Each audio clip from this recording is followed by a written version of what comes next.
drill करा जिवो any emergency situation को फेस करिया पई ता बाबत रे कलेक्टर साहेब विस्तृत विवरणी आपण मान को देइचंती आमर पक्ष रहबो जे एनसीसी एनएसएस जोटा पचारुले जे स्टूडेंट माने इन्वॉल्व रहिबे कि एनसीसी एनएसएस विभिन्न एनजीओ संस्था एवं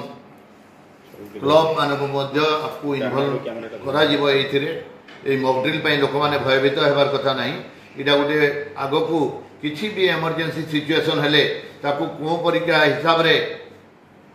फेस करा जिवो सेति पई समस्त को सचेतन करिया पई एही मॉक ड्रिल रा आयोजन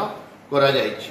और पोस्टल सिक्युरिटी जो रहइबो कि से पारादीप हमर होछि गोटे इंडस्ट्रियल बेल्ट से इंडस्ट्रियल बेल्ट रो सुरक्षा पई हमको सब बेले सजग रहिया पई पड़िबो तथा कोस्ट गार्ड माने अछंती तार